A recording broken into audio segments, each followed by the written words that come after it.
조직을 이끌어 나가는 리더들한테 가장 힘든 순간이 언제냐라고 물어보면 상을 주거나 벌을 줄 때라고 얘기를 합니다. 그래도 상을 줄 때는 뭐 기분 좋으니까요. 그렇지만 벌을 줄 때만큼 난감한 적이 없다라고 얘기를 합니다. 그래서 옛날부터 군대에서도 마찬가지였고 조직들에서도 마찬가지였습니다. 나라도 마찬가지고요. 이 상을 주는 문제와 벌을 주는 문제가 리더십을 발휘하는 데 있어서 상당히 중요한 요소 가운데 하나로 꼽혀왔습니다. 상황이라는 개혁가가 중국 역사상 최고의 개혁가가 효공을 만나가지고 진나라를 강대국으로 변모시키는 변법개혁을 시행했다고 말씀을 드렸죠. 그때 가장 중요한 두 가지 요소, 개혁을 성공으로 이끈 두 가지 요소가 하나는 법이고 하나는 벌이었습니다. 상벌 정책입니다. 후진국 진나라가 엄격한 상벌 정책을 실시했는데요. 어떻게 실시했냐 그러면 누가 됐든 간에 공을 세우는 사람한테는 상을 줍니다. 그게 하찮은 노예의 신분이라도 전쟁터에 나가서 적의 목을 베거나 또 싸움에서 이기거나 또는 나라에 어떠한 공을 세우면은 신분에서 해방시켜주거나 계급을 승진시켜주거나 하는 방식으로 또는 상금을 주거나 하는 방식으로 공을 세우는 사람에게는 반드시 상을 줬고요. 아무리 고귀한 신분이라도 나라를 위해서 공을 세우지 못한 사람에게는 상을 주기는커녕요. 어떤 경우에 공을 세우지 못하면 고귀한 신분만큼 공을 세우지 못하면 계급을 강등시키는 이건 벌이죠. 그죠? 그래서 이런 엄격한 상벌 정책으로 나라를 강하게 만들었던 그런 사례가 있습니다.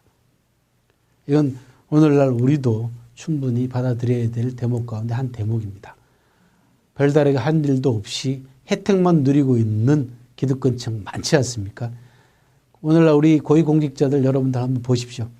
각종 혜택은 다 받고 있습니다. 세제 혜택뿐만 아니고 병역면제 말할 것도 없고 심지어는 그 자식들조차도 어린 자식들조차도 거기에 부동산 투기를 비롯해 가지고 각종 백성들 국민들의 마음을 상하게 만드는 각종 좋지 못한 처신들이 불거져 나오고 있습니다. 이것이 서양에서 흔히 얘기하고 있는 노블리스 오블리제가 제대로 시행되지 못하고 사회 전반에 그런 의식이 깔려있지 않기 때문에 일어나는 현상 가운데 하나입니다. 너나 할 것 없이 모두가 특권의식에 사로잡혀 있는 사회는 병들기 마련입니다. 그 고충은 고스란히 힘없는 국민들과 백성들한테 돌아가게 되는 겁니다. 그런 불만과 그런 고충을 해결할 수 있는 방법 가운데 하나가 뭐냐 하면 바로 신상필벌이라는 원칙입니다. 그래서 사마천의 사기를 보더라도 이 상벌의 문제에 관해서 많은 일화들이 소개되고 있고요. 역사상 가장 유명한 그 상벌 원칙을 내세운 사람은 바로 제갈량이라는 사람은 여러분들 잘 아실 겁니다. 읍참마속 들어보셨죠. 그죠? 눈물을 흘리면서 마속의 목을 벤 그리고 자기에게는 계급을 두 단계나 강등시켜버리는 스스로에게 처벌한 그 당시에 제갈량은 승상이었습니다.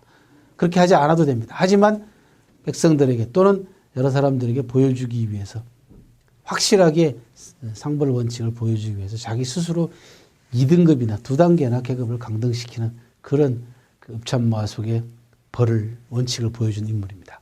그래서 제갈량은 상을 내려도 어느 누구 하나 그 상이 잘못 돌아갔다라고 불평하는 사람 없고 누구에게 벌을 내려도 어느 누구 하나 벌 받는 사람조차도 내가 받지 말아야 될 벌을 받았다라고 불만을 터뜨린 사람이 없었습니다. 당연히 받아야 될 상과 당연히 받아야 될 벌이라는 생각을 다 누구나 가졌다는 겁니다. 이게 바로 신상필벌입니다. 신상필벌은 풀이하자면 이렇습니다. 상은 믿음이 있어야 되고 벌은 꼭 필요한 경우에 줘야 된다는 얘기입니다. 어느 쪽이든지 간에 남발해서는 안 된다는 얘기가 되겠죠. 그죠? 그래서 상을 잘 내리고 다시 말씀드려서 신상필벌을 잘하는 리더가 효과적으로 조직을 잘 이끌어가는 리더라고 할 수 있습니다. 이 신상필벌 잘 못해가지고 실패한 리더들이 많습니다. 항우가 바로 그런 대표적인 케이스입니다. 항우는 인재들을 아끼고 초빙해서 여러 사람들에게 대우는 잘했습니다만은 전쟁에 나가가지고 성을 빼앗거나 땅을 빼앗으면은 승리한 병사들이나 인재들에게 그 땅을 나눠주고 재물을 나눠주는 데는 대단히 인색했습니다. 그래서 나중에 한신이 항우의 이런 기질을 어떻게 평가했냐 그러면 빼앗은 땅을 신하들에게 또는 공을 세운 사람들에게 나눠주기 싫어가지고 주머니 속에서 도장을 놓고 결국은 이제 소리로 보증을 해줘야 되지 않습니까? 자, A라는 장군이 공을 세웠으니까 A라는 장군에게 땅 예를 들어서 뭐 10,000평을 상으로 내린다 하면은 그 증서가 있습니다. 반문서라든지 논문서가 있으면은 그걸 같이 주고 우리 시간은 표창장을 줘야 되지 않겠습니까? 그럼 도장을 찍어야 되지 않습니까? 그런데 항우가 그게 주기 싫어가지고 주머니 속에 도장을 넣고 도장을 만지작 거리느라고 도장에 모서리가 달아져가지고 둥글둥글해졌다. 그렇게 한신이 표현을 했습니다. 그러니까 어느 정도였는가 항우가 인색했는가 알 수가 있겠죠. 그죠? 거기에 비해서 유방은 아낌없이 빼앗은 땅과 빼앗은 성을 공을 세운 신하들에게 나눠줌으로써 그 사기를 북돋은 그런 일이 있습니다. 그렇게 했습니다. 두 사람이 결국은 대조적이죠. 한 사람은 성공하고 한 사람은 실패할 수밖에 없습니다. 상은 믿음이 있어야 되고 잘못은 벌은 꼭 필요한 때만 주어야 됩니다. 하지만 또 한 번 말씀드리지만 상이 남발되는 조직이나 벌이 난무하는 조직은 모두 건강하지 못한 조직이라는 것을 꼭 가슴속에 새겨두시길 바랍니다. 기업의 목표와 가치 추구에 맞는 성과를 올렸을 때 상을 주라. 오늘 이런 이야기를 결론적으로 드리고 싶습니다.